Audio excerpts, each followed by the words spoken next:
Okay, we would have been talking to ourselves.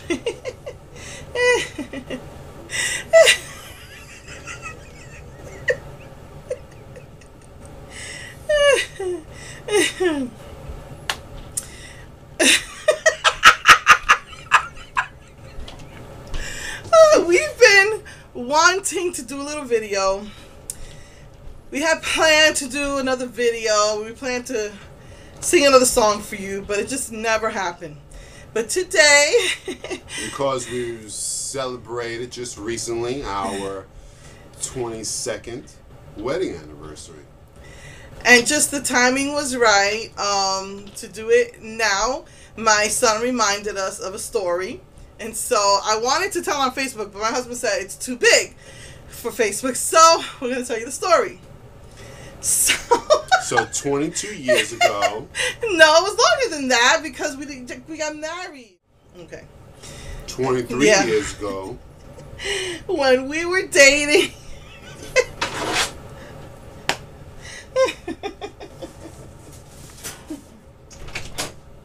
Come on. Because we're leaving open.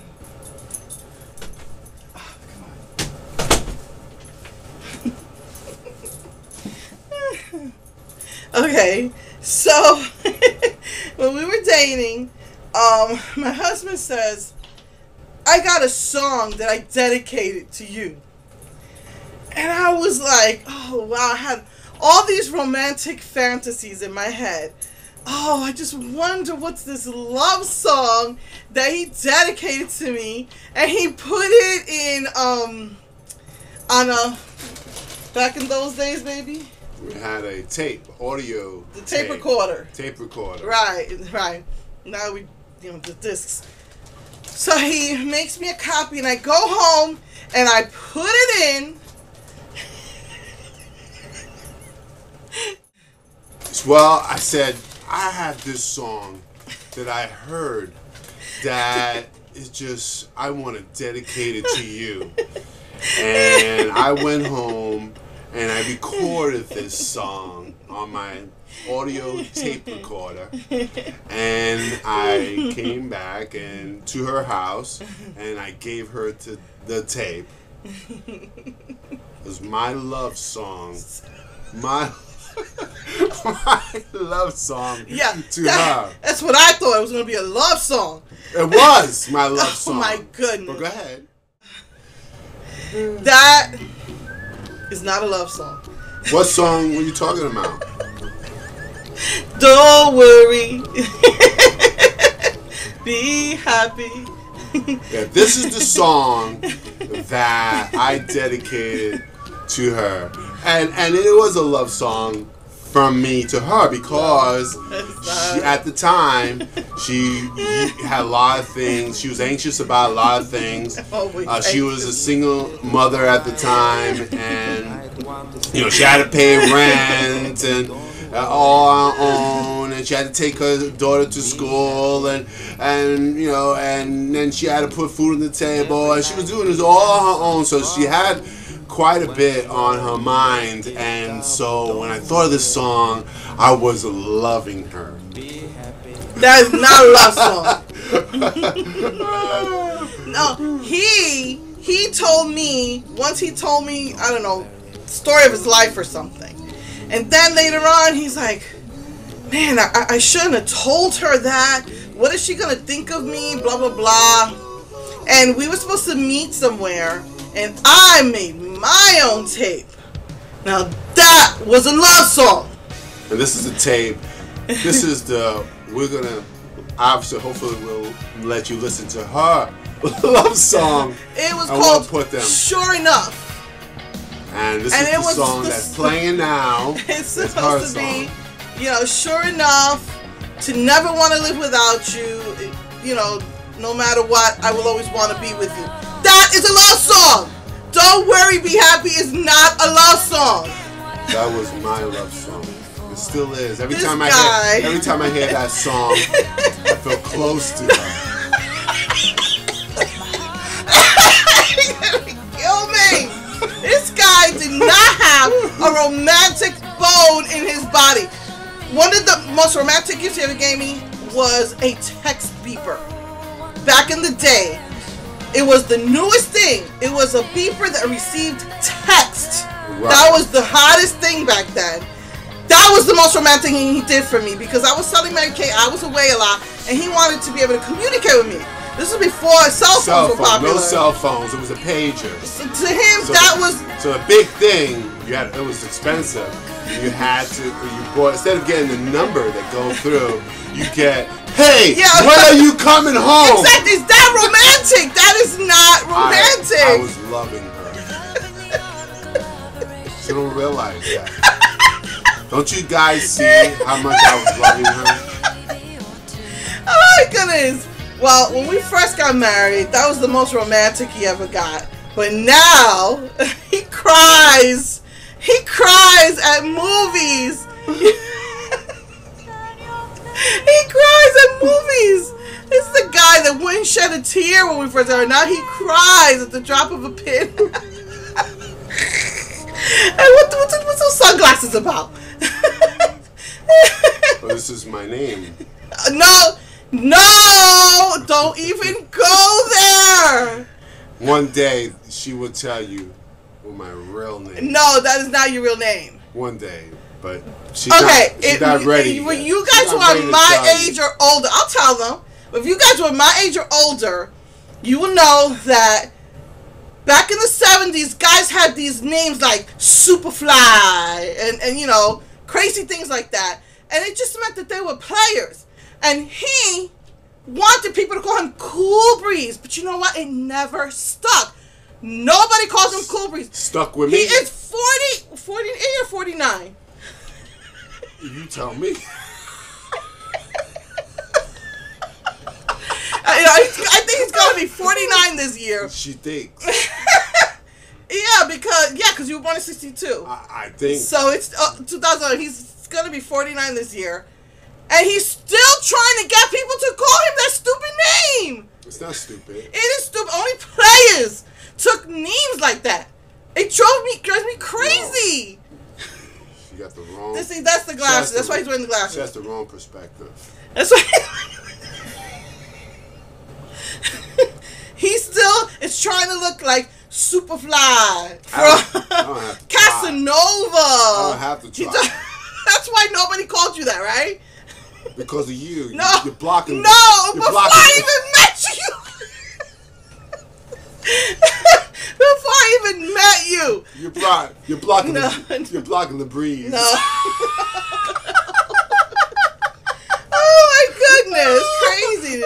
He's sitting here with those glasses. He looks like a bug, right? With those. Not like a Cool Breeze. Oh my goodness. Cool Breeze. We gotta tell him then we got. I've been meaning to share this with everyone for the longest. Was our first date. Was it when I fell? Our first date, we had several dates, obviously, but our first date was we went bowling. Yeah. We went to the World Trade Center, and then we went bowling. And I went to look for a ball to bowl with, and when I was going. She was in the middle of the lane, flat on her back. Flat on my back. Like, I saw the birds flying around my head. We went bowling. I was like, should I use this bowling ball? Should I use the bowling ball? And then when I turned around, I was like, what happened? I just left you for 1 minute. And instead of coming to help me, he just stands. Oh, I'm telling you, it was like Harry Potter. He had when Luna said she saw these things around his head. I had butterflies. She was flat on her back. I could hear the birds tweet, tweet, tweet, tweet around my head, and he just looks at me. I look over. I was like, "Are you okay?" Right? Did I look all right to you? I couldn't even stand. What happened? She apparently, I guess, went to bowl a ball. And just like Bugs Bunny. Just like Bugs Bunny. She went flat. She went up in the air, flat on her back. And did the ball? I don't even know where the ball went. I don't know. All I saw was the birds flying over my head. I don't know where. All I remember is I'm waiting for him to rescue me, like my knight in shining armor. He just stands over me. Are you okay? That was too much. And then after that, he takes me to the video games.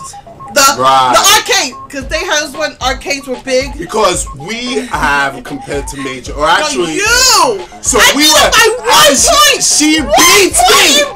She beat He couldn't live with himself. That bowling game. After she was flat on the back, she got up and she beat me by 1 point. You believe that? He couldn't sleep. He couldn't live with himself. I don't live with myself. So I demanded to play a second game, which I was determined to win, even if I cheat, steal. I was determined to win.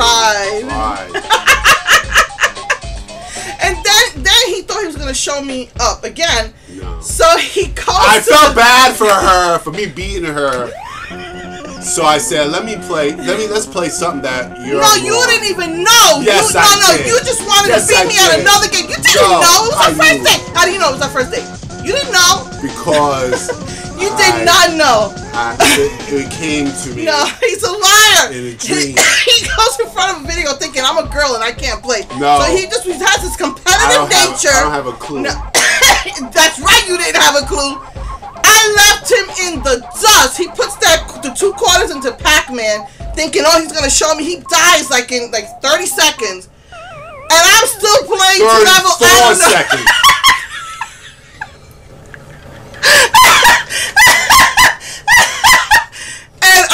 I was still going. I was still going to I don't know what level. He was like saying, "Can we leave now?" That was our first date. Terrible, right? It was something else. Memorial. It was a memorable memorial. Memorable. And then we have a nice another date. Then our second date was we went to a Hawaiian restaurant. Oh, Hawaii Kai. Hawaii Kai in New York, the heart of New York. Yeah, near Times Square. Right in Times Square. And we saw Hawaii Kai, which was a restaurant right next to the play. Cats. You took me to see Cats. So Cats. And it was beautiful. We were one of the first ones to dance. Nobody wanted to dance. Yeah, but he also was afraid because they were sending those Hawaiian guys out to take you out of your seat. And he didn't want a Hawaiian guy to come and dance with me, so he made sure that he was dancing with me.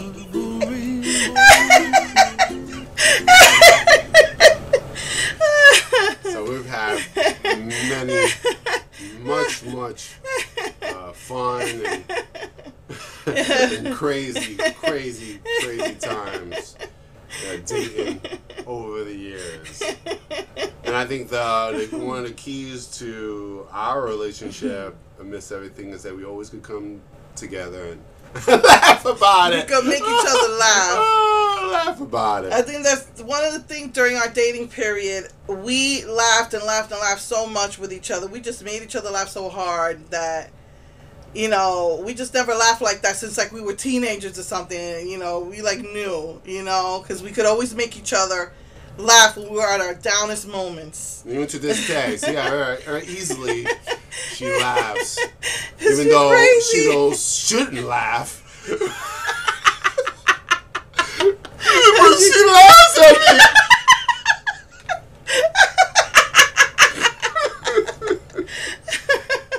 My goodness. No, I have on tape, and it's proof that she laughs at me. He's terrible. He says he's gonna report me. To the husband abuse. Husband abuse because he laughs at me. Emotional trauma I go through. That's why I call myself Cool Breeze. Oh my goodness. It's me trying to regain my self-esteem. Well, thank you for letting us share. So long, farewell. How's that so long? Farewell. Oh, how's it? So long, farewell. Something and goodbye. Adieu, adieu. I don't know. Farewell. Thank you for letting us share. Bye bye.